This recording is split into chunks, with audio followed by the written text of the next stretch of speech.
Live from Lagos, Nigeria, this is News Central. I'm Felicity Ezewiike. The top stories tonight. Nigeria confirms approval of U.S. airstrikes on terrorists in Sokoto amid criticism over sovereignty violations. Federal government reaches tentative agreement with university lecturers as consensus to be enforced in 2026.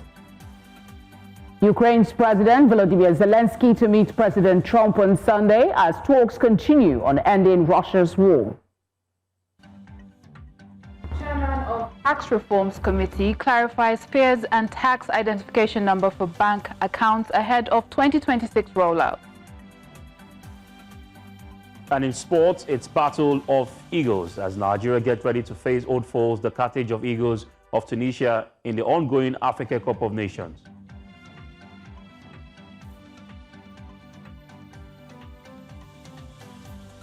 Welcome. Tonight begins now.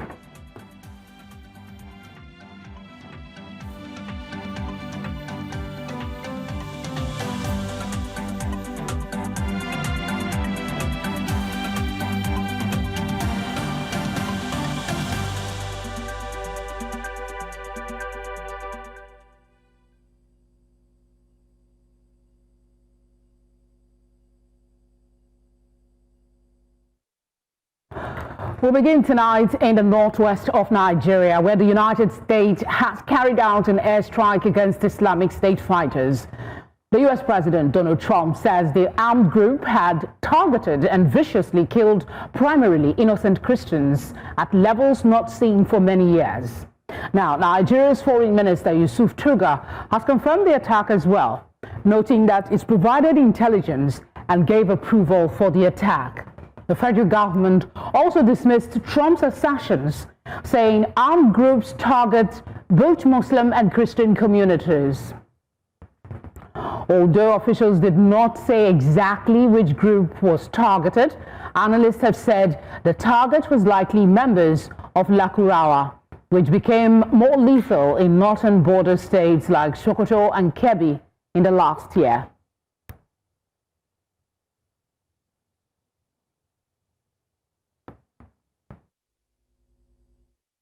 Marco Rubio of the United States. We spoke extensively, and we agreed that I was going to speak with President Tinubu, for President Tinubu to give the go-ahead, and I did speak with him.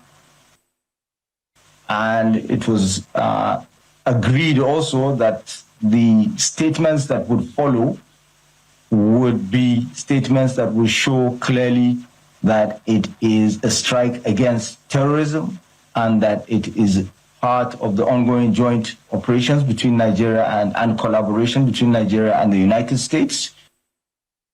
This is an ongoing process. We have been working closely with the Americans. This is what we've always been hoping for, to work with the Americans, work with other countries to combat the terrorism, to stop the death of innocent. For this conversation, I am now joined by security expert Awal Aliyu and policy analyst Achike Chude. Gentlemen, thank you very much for being here. I'll start with you, Awal, and the narrative. The attack has been carried out. On the side of Nigeria, it's a general target on terrorism. But on the U.S. side, it's specific in response to the attacks on Christians. Do you find the narrative after the, we'll talk about the attack, but do you find that there seems to be a disconnect in the narrative that's being shared for the public? You're absolutely correct. Because if you are targeting Sokoto and you are making a claims of genocide against Christians, then I and every other Nigerian will ask, where is the genocide against Christians in Sokoto? Nobody can answer that because there is none. As far as I can remember, in the last 7 years, there was no single attack against any Christian or group of Christians in Sokoto State. So where do you fix that? That's number one. Number two, the Nigerian position, yes, I agree with that. If there's going to be attack against insecurity, are going to be attack against insurgency, there's going to be attack against banditry, there's going to be attack against Boko Haram, there's going to be attack against Lakurawas for disturbing peace, unity, and sustainable development of northern Nigeria. Why not? For as long as that is coming, and it is coming with the best interests of Nigeria in collaboration with Nigeria, sharing intelligence with Nigerian authorities, and then working with the strict direction of Nigerians and in the best interest of Nigeria and Nigerians, why not? So be it.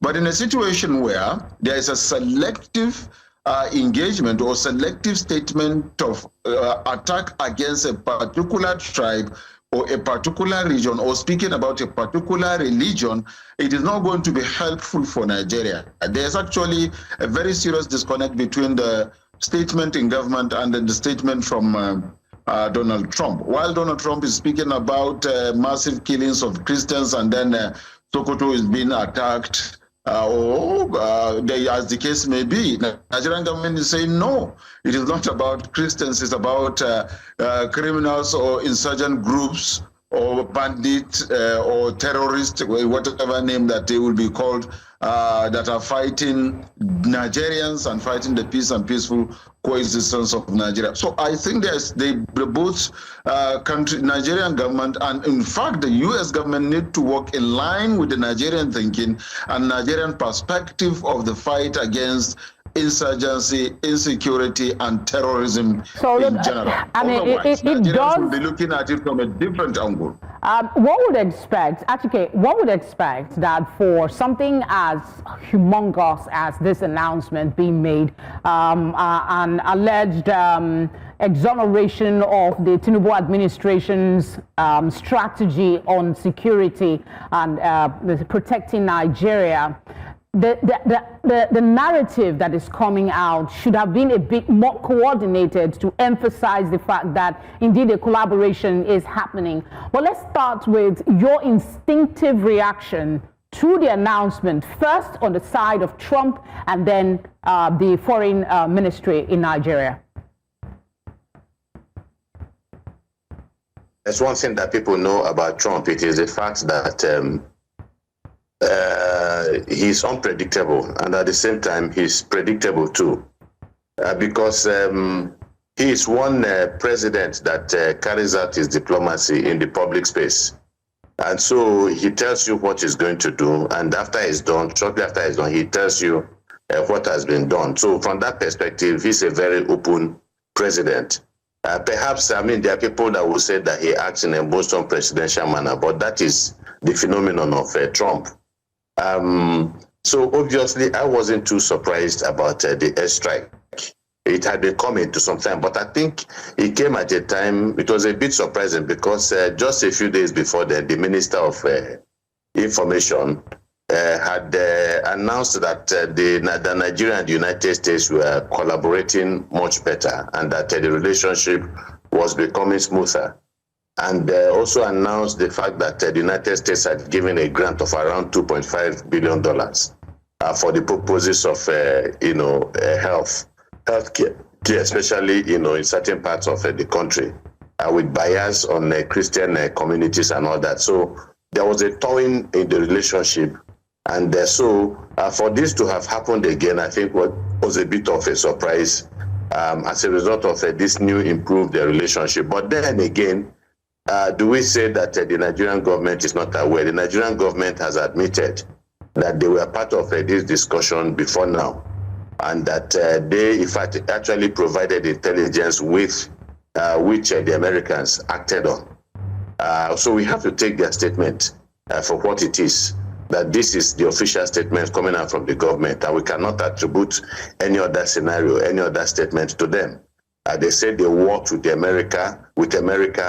They made sure that international norms and the rules of international engagement were, observed.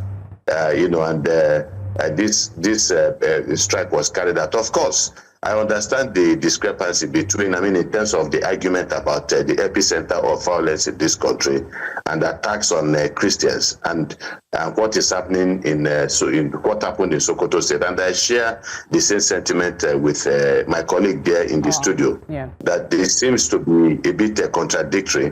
But then the attack was not an attack, and Donald Trump has never said he was going to attack any people of any faith. He never said. He only said they are going to target terrorists and they are going to bomb terrorists. In fairness to what the statements that have been coming out of the United States, and that is what they say that they have done in this instance. So we'll see going forward. The next step that will be taken, because obviously this is a developing story.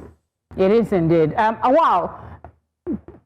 The strikes come one day after we had an attack in Maiduguri, Borno State, at a mosque. And then we hear that Sokoto, from your analysis, Sokoto hasn't been so much in the center of all these attacks that we've been seeing. Does this in any way give some credence to Nigerian government's argument that terrorists not only attacked Christians, but Muslims as well? Yes, a couple of weeks ago, the target seemed to be Christians, and now we had a mosque that had that attack. Like I said earlier, the truth remains that Sokoto or even the Northwest has nothing, most especially in the most recent years, has nothing to do with attacking Christians. I can guarantee that I am from the Northwest. I reside in the Northwest. I follow the security trend on the Northwest, not only Northwest, the entire northern Nigeria and Nigeria by extension, bit by bit, quota by quota, trying to know what is happening, what are the challenges, and then offering the possible advice to the authorities on what I think individually and as a group needed to be done to solve this very problem. So therefore, there's nothing like attacking Christians in the entirety of the northwestern Nigeria. If you speak about North Central, possibly even that one will be attributed to the challenges of ethnicity and then tribal sentiment, as well as farmer herders clashes, which has been there for more than 30 years. It is not something that started just yesterday or day before yesterday. So yes, there is a credence to the position of the Nigerian government. The attack, ISIS or ISWAP, which is an extension of ISIS, so to say, from the breakaway of the Boko Haram sect, because the Boko Haram is divided into those that they call themselves ISWAP and those that still call themselves the Boko Haram. So there was an attack in the mosque, and then Muslims were attacked. Before then, there was an attack in Zamfara, there was an attack in Katsina, there was an attack in other parts of northern Nigeria, and all those attacks were targeted at Muslims, in most cases in the mosque during prayers. Okay, I think that is when these attacks you've made your point on that. We're really time pressed. I'm sorry. So I'll just go to Achike and ask this question. There's been a lot of reaction to the announcement, both by the federal government of Nigeria and the U.S. government. But there is one that I want your thoughts on. That's Islamic cleric Gumi. He has criticized the United States airstrike and described the attacks as potentially polarizing and detrimental to national sovereignty. There are some people who also share this view. What is your thought about that? Does this complicate things further? My thought is, I think we need to tread with caution in our statement, in our utterances, and also we need to have a proper understanding of what the statement is saying, and then what people actually, understand. The question is for Achike, sir. Sorry. Oh, so sorry. Yeah. Sorry, Mr. Achike. I thought it was for me. It's okay. But the issue is that for as long as the Nigerian government says they're in collaboration with the American government, and that they planned this thing together, and that the American government carried them, and that they provided intelligence and they gave the operational go-ahead, then you can no longer talk about undermining national sovereignty. Though behind the scenes, Nigerians will be saying, look, this is an area that we are not familiar with. Nigeria has never had this kind of relationship with the United States or any of the great powers. That this is something that calls for scrutiny and concern. From that perspective, yes, we would also understand it from there. So these are actually some of the issues. And then as for Gumi's question, people have often wondered for quite some time now why Gumi has not been picked up by the authorities, why he makes this kind of statements that he makes. And there are people who will remind you that, look, Nnamdi Kanu, was said to have threatened the very fabric of the Nigerian state. And that is the reason why he has been given life imprisonment. And they put Gumi in that category. People see him with all manners of bandits and terrorists that have been terrorizing villages and cities and communities in this country, killing people and all that. And then he's in their midst. He goes in and he comes out and he makes inflammatory and controversial statements, and yet he continues to have the freedom that and the government is not able to do anything about it. And they are now beginning to ask, are there two laws in this country? One law for a set of people that are considered powerful and untouchable, and another law for people that are seen to be vulnerable and all that. And that is not good for the optics, it's not good for the country. So there must be something that should be done about Gumi and his utterances. It has not helped the situation at all. Okay, in 30 seconds, we need to put this closely. Where do we go from here? What is left for us to do on our own in this fight against terrorism? Well, if you ask me, I will tell you that continued collaboration, continued cooperation, continued intelligence sharing between the Nigerian government and the U.S. government is what is required for us to continue. And also, you need to carry Nigerians along in doing this. And in a very fast one, I think Mr. Chiwike needed to understand, and other Nigerians needed to understand who Sheikh Gumi is, where he's coming from, and where he's heading to. I don't think Gumi is part of the bandit. What Gumi did is working towards engaging him, government engaging him to go and discuss with these people with the view of finding a lasting solution to the security challenges. That was what was going on. And we have seen different engagement. And speaking about we're really out of time. Article 30 seconds, please. The killings and destructions of lives and properties of Nigerians. I'm not sure that is the impression people have. I'm not sure that that is the impression people have about Gumi. Gumi is somebody that has shown, and people have, it's been proven from his statements that have shown unusual interest and empathy for the terrorists and for the bandits, always defending their actions and never sympathizing with the victims of the atrocities. I think you both made your thoughts on Gumi clear, but I just wanted a perspective on where do we go from here, Achike, in 30 seconds. Please. Oh, yes.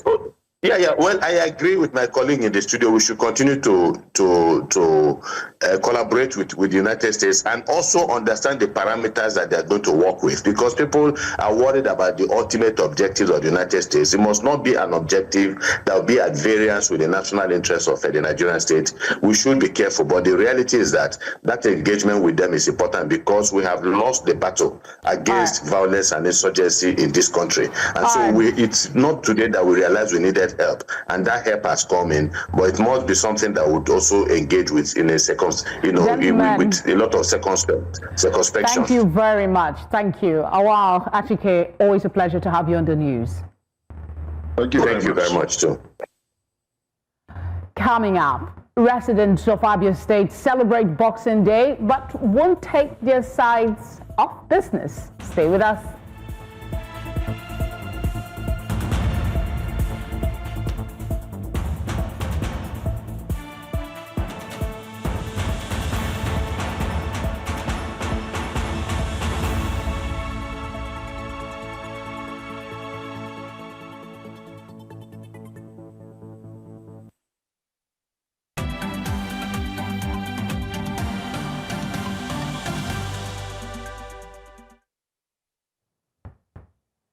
You're watching tonight on News Central. A reminder of our top stories. Nigeria confirms approval of U.S. airstrikes on terrorists in Sokoto amid criticisms over sovereignty violations. Federal government reaches tentative agreement with university lecturers, says consensus to be enforced in 2026. And Ukraine's President Volodymyr Zelensky to meet President Trump on Sunday as talks continue on ending Russia's war. Here in Nigeria, Abia State to be precise, residents of Umuahia have resumed trading just a day after Christmas. The people say they need to ensure their daily meals are not affected. Others, however, say they are visiting friends and extending charity to those in need. Yes, I'm in the market doing my business, selling my okrika business, and everything is moving fine. Normally, as a man who knows what he's looking for, I don't really think staying at home will be the best for me today. I said there to visit people. I visited some of my friends, giving them what I have, and I'm still in the market purchasing, buying the things that I have not bought. Most of the people that will come this December, most of the people will come from 24th, and then they keep fire. You understand? From 27 to 29, and then they kill goats. From 31st to 1st, and then they kill cow. I mean, I sell cow. So this 26, right? The bossing day. So as you can see, I'm already the boss.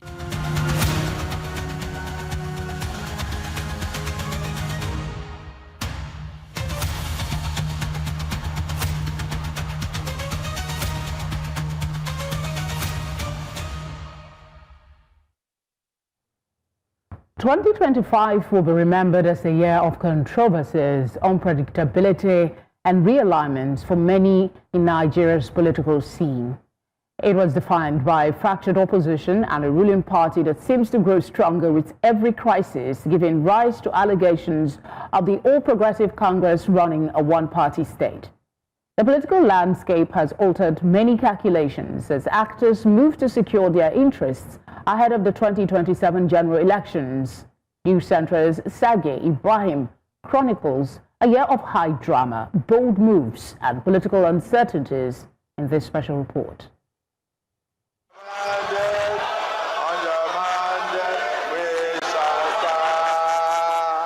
The year 2025 is arguably one of Nigeria's most turbulent political years in recent memory.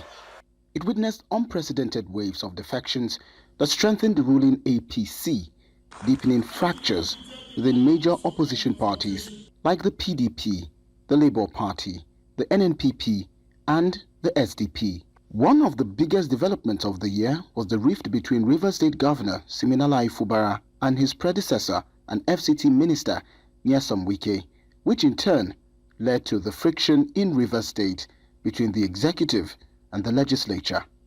The president's response was to invoke Section 305 of Nigeria's constitution.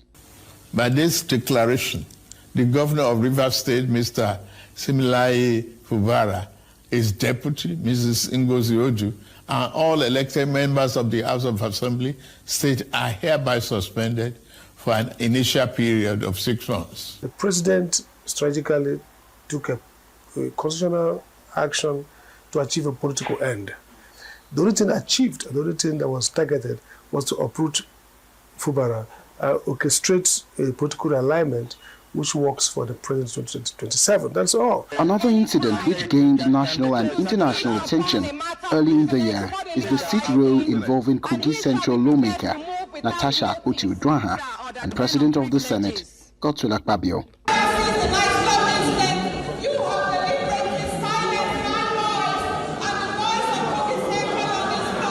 This disagreement would later deepen, leading to sexual harassment allegations, protest and counter-protest, and court litigations, culminating in the suspension of the Kogi lawmaker for 6 months, a sanction even the court describes as harsh and unnecessary. Amidst the drama, the coalition train has been busy. Led by former Vice President Atiku Abubakar, it attracted notable individuals like Nasir El-Rufai, Abubakar Malami, Peter Obi of the Labour Party, among many others. However, only Atiku and El-Rufai have openly joined the party. So far, it has adopted and unveiled the African Democratic Congress as its platform, announcing former Senate President David Mark as national chairman. But despite this, the ruling APC maintains that it remains unshaken, triggering a tsunami of defections, capturing governors from Akwa Ibom, Bayelsa, Enugu, Taraba, and Rivers State. In the National Assembly, it secures 2/3 majority in both the Senate and House of Representatives, gaining absolute decision-making capabilities. What we have are parties based on people's ambitions, and right now we're seeing an aligning based on people's admission. They are bickering and kind of dealing with the issue around how the presidential candidate will emerge, and they're not capturing the mood of the nation. They're not really, out there framing narratives. While all of this happened, INEC chairman in the 2023 election, Mahmoud Yakubu, completes his tenure and steps aside. He is succeeded by Joash Amupitan, a professor of evidence law and senior advocate of Nigeria. Professor Amupitan faced his first test in the Anambra governorship election, promising a departure from the technical failures of the past. But the level of honesty needed in Nigeria to run a Nigerian Electoral Commission under this current government must be muscular. Your honesty and your determination to counter the rigged machination must be like you declare a war against the government. Meanwhile, the PDP crisis worsened after a national convention held in Ibadan, the Oyo State capital, largely attended by Board of Trustees and other foundational members of the party. The Sam Anyanwu faction of the party rejected the Ibadan National Convention, a crisis which had degenerated into both factions expelling names including FCT Minister Nyesom Wike, Ayo Fayoshe, Sheyi Makinde, and Bala Mohammed. With 27 governors, including new entrant Siminalayi Fubara of Rivers, and a 2/3 majority in the National Assembly, the ruling APC now wields absolute legislative power. And all eyes are now on the opposition if it can forge a united front formidable enough to challenge this dominance in 2027. In Abuja for News Central, Sagir Ibrahim. Sagir joins us now, as well as Lagos Chairman of the African Democratic Congress, George ASUU, for this conversation. Gentlemen, thank you for being here. We will be with you in a bit, right after this break.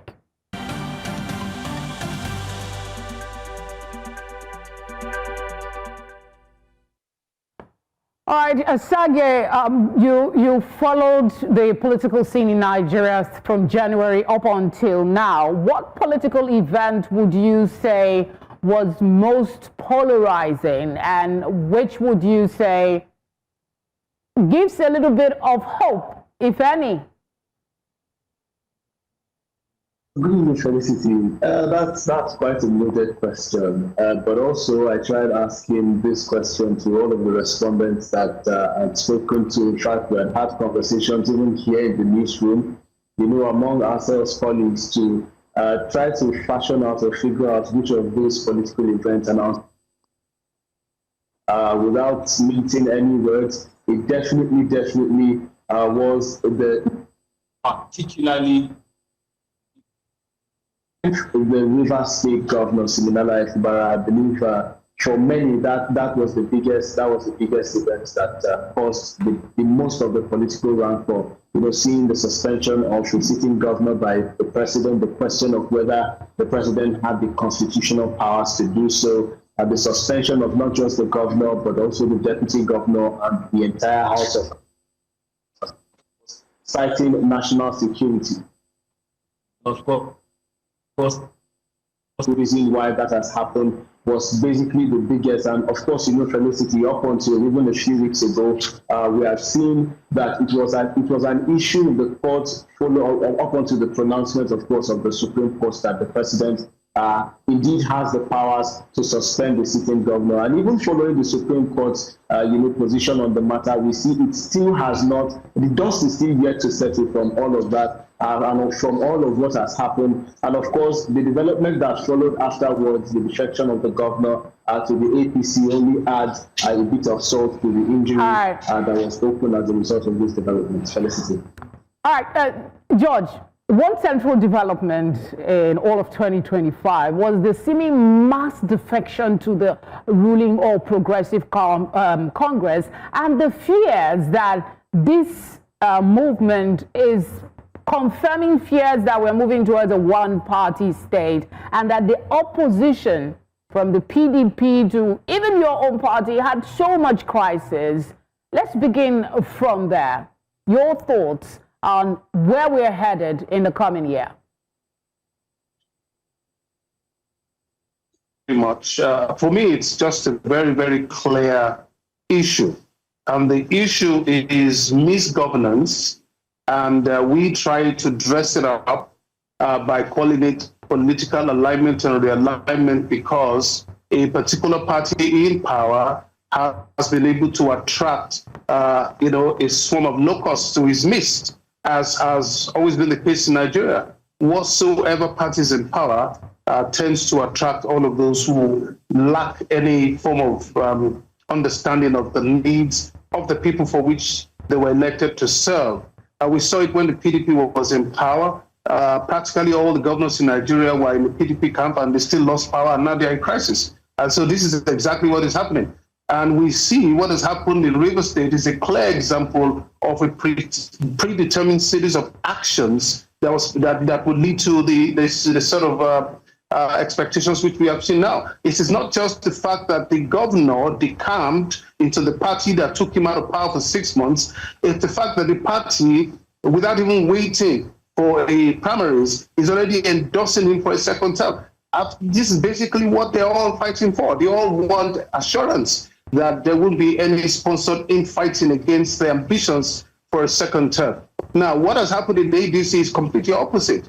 It is an organic mass movement and osmosis of different Nigerians coming into an organization. This sort of thing hasn't really happened in this country before. A loose collection of people representing all the strata of Nigeria coming into an organization, all right, giving a voice to the people, not simply the government in power. That's what we see as the highlight of 2025.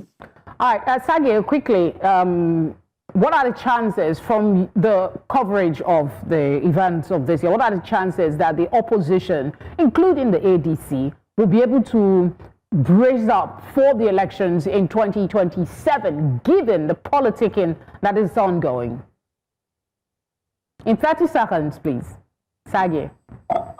I would answer this question by, reeling out some of what we had discovered, during the course of putting the report together. First of which is at the National Assembly, which I covered, the Senate precisely at this moment.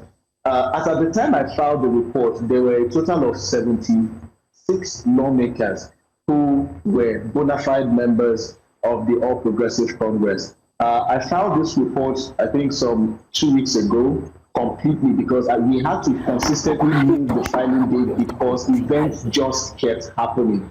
Felicity, after filing the report, 2 lawmakers a week later defected from the opposition party to the ruling party as it is, increasing the number from the initial 76, to 78. Before I filed the report, Siminalayi Fubara was yet to defect to the APC. In my ear that we're out of time for this conversation. I'm so sorry. George, your quick thoughts on 2026 in 20 seconds, please. 2026 is the period that you are going to see the emergence of a powerful movement called the African Democratic Congress, and the ordinary Nigerian people are going to adopt that as a platform that will change Nigeria and rescue Nigeria from the perpetual hegemony that we have been experiencing under this particular ruling party for the past 10 years. Watch it. Thank you very much, gentlemen, for being part of this conversation.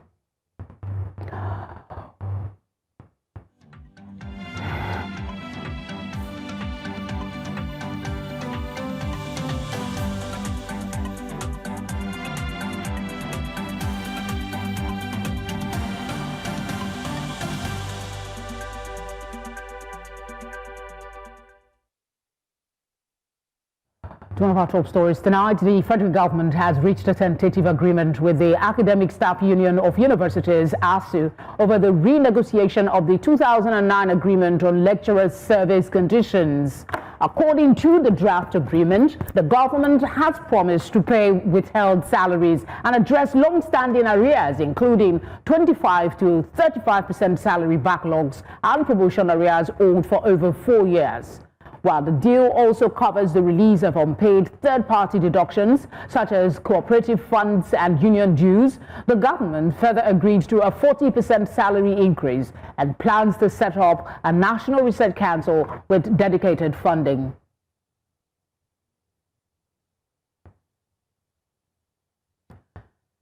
Outside our shores, Ukraine's President Volodymyr Zelensky has hinted that a key meeting is expected with U.S. President Donald Trump this Sunday in Florida as talks continue on ending Russia's war in Ukraine. The discussions are set to focus on the U.S. brokered 20-point peace plan and possible U.S. security guarantees for Ukraine.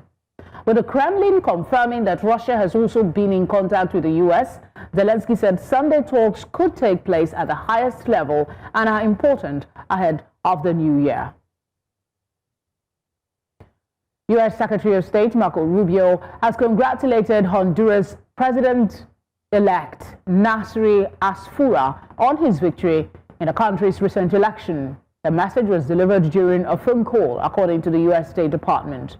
Both leaders discussed working together on key issues such as trade, security, and regional cooperation. Rubio also praised Asfura for supporting U.S. strategic goals and for plans to strengthen economic and security ties between the two countries. Asfura won the November 30 election by a narrow margin after weeks of vote counting, securing 40.27% of the vote.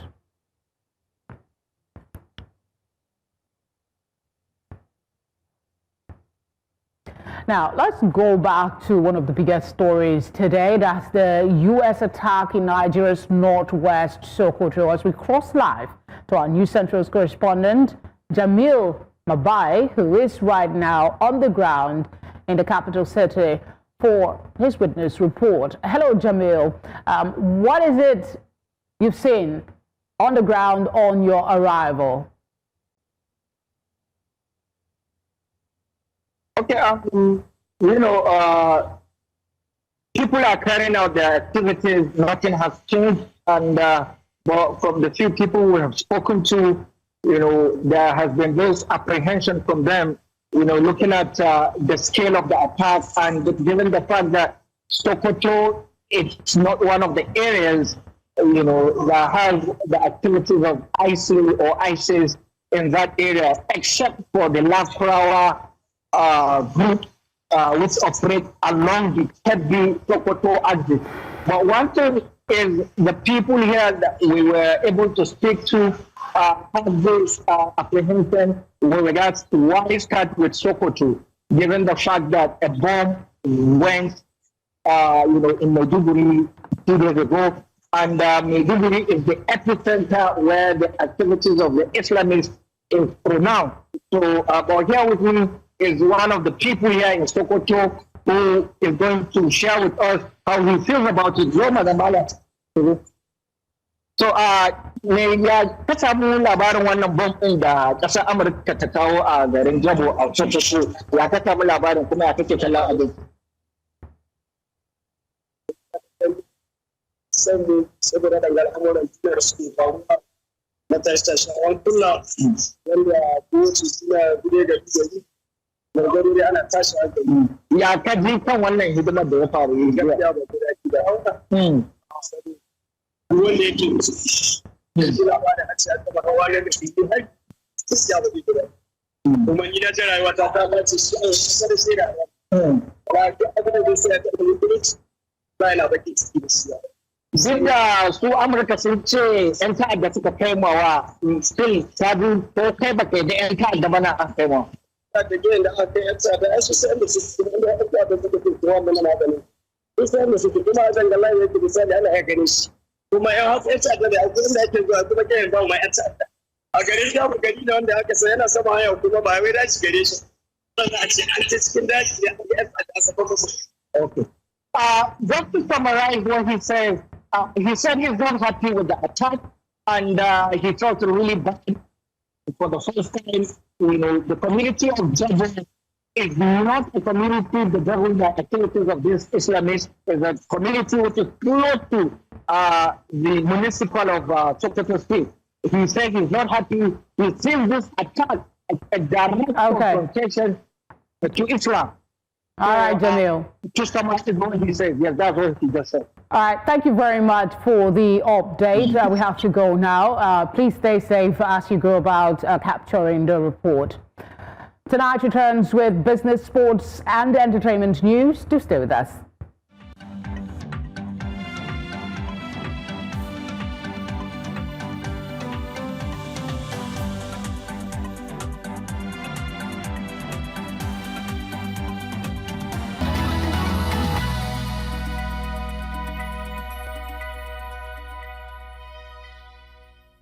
This segment is brought to you by MoneyPoint.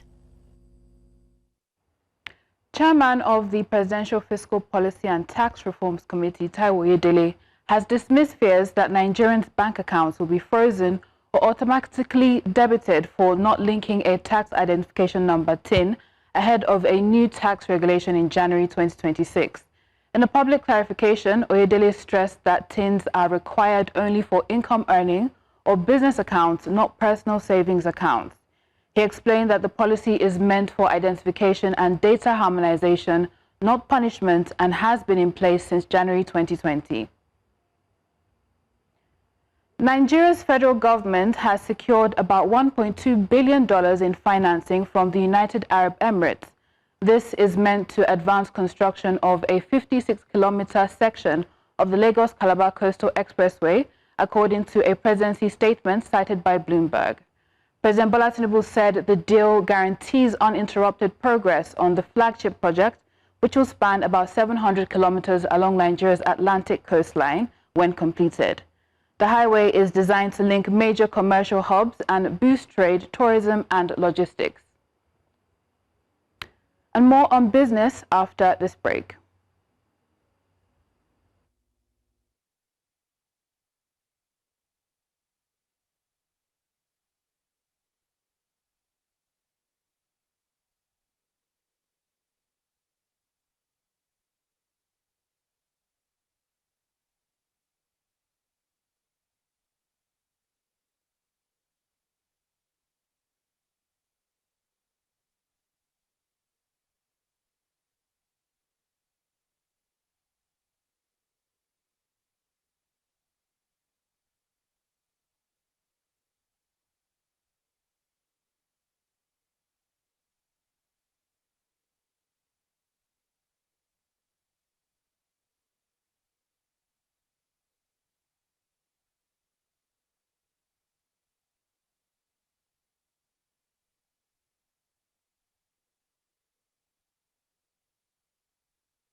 West China Cement Limited is seeking to acquire AfriSam South Africa Proprietary Limited, underscoring the growing push by Chinese cement producers to expand across Africa. The proposed deal, disclosed in a filing with South Africa's Competition and Consumer Authority, did not reveal financial terms. Chinese cement firms have increasingly turned to Africa as domestic construction activity slows, following moves such as Waxim Cement's $1 billion acquisition of a controlling stake in Nigeria's Lafarge Africa. AfriSam's major shareholders, including South Africa's Public Investment Corporation and leading banks, have long sought exit options. And China is giving companies developing reusable commercial rockets fast-track access to listing on Shanghai's star markets, easing profitability and revenue requirements to boost funding for strategic space technologies. Under new rules, firms can list if they achieve key technological milestones, including a successful orbital launch using reusable rocket technology. The move reflects Beijing's push to close the gap with the United States, where SpaceX dominates reusable launch systems. Chinese firms such as Landscape are racing to catch up despite high capital needs and technical hurdles. And that's it on Business Tonight. I am Joanna Mustafa.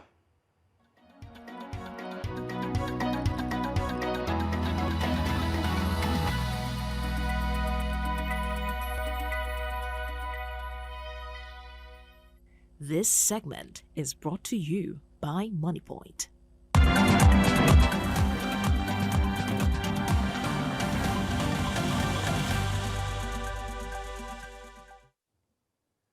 And in sports, Nigeria's Super Eagles head coach Eric Chell and captain Wilfred Ndidi shared their pre-match thoughts ahead of Tuesday's crucial Africa Cup of Nations clash against Tunisia. Speaking at the press conference, Chell acknowledged Tunisia's strength but remained coy on his tactical approach, hinting at a balance between maintaining his philosophy and adapting to the opponent.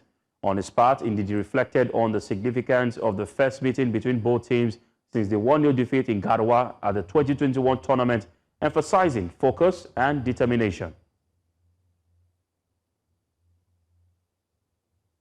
Meanwhile, Tunisia winger Sebastian Tunekti says his side is fully focused and ready to make a statement against Nigeria.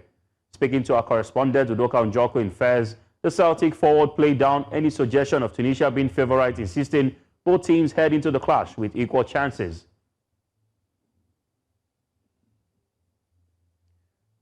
Nigeria will face the Tunisian side at the Fez Stadium at 9 p.m. on Saturday. Still talking football, Egypt stayed atop of Group B of the 2025 Africa Cup of Nations with a hard-fought 1-0 victory over South Africa in Agadir on Friday.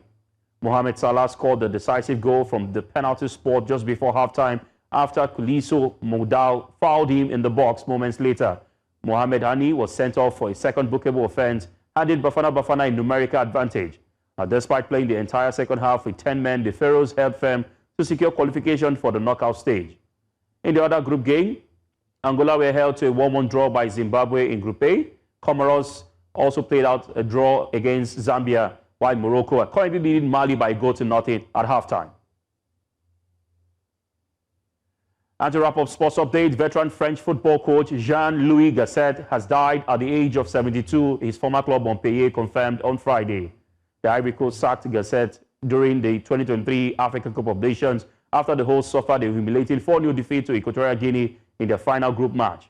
However, they qualified for the knockout stages as one of the best third-place teams and went on to win the trophy under Gasset's assistant MSA Faye. Following his return to France, Gasset took charge at Olympique Marseille but lasted just 4 months. He returned to Montpellier last season, though he was dismissed in April with the club facing relegation. And that's a wrap on Sports Update tonight. And Favor Itwa Entertainment is up next with Kate.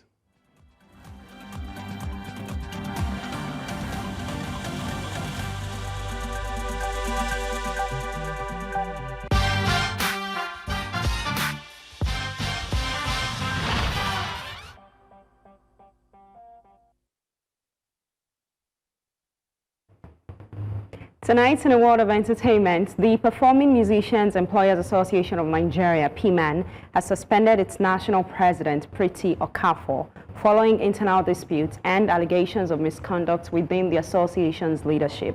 According to the National Executive Council, the suspension is part of ongoing efforts to restore order, transparency, and stability to the musicians' body. In the interim, PMAN has appointed an acting national president to oversee the affairs of the association while investigations and reconciliation processes continue. The leadership says the decision was taken in line with the association's constitution and is aimed at protecting PMAN's integrity amid rising tensions and factional disagreements that have affected its operations nationwide.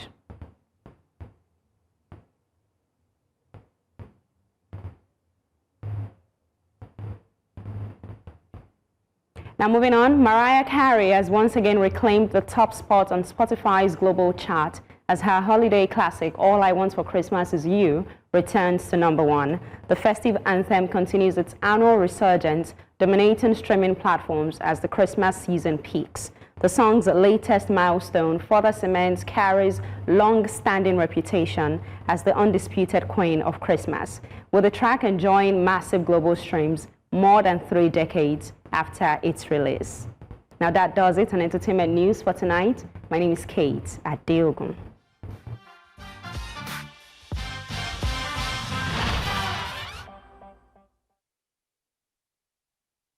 And that's the offering tonight. As always, we appreciate your eyewitness report and feedback. Please share them using the number showing now on your screen. You can follow us on all platforms at News Central TV. You can watch News Central live on DSTV channel 422, GoTV channel 23, Star Times Channel 274, Avo TV, and on YouTube. Thank you very much for your kind attention. Have a good night rest.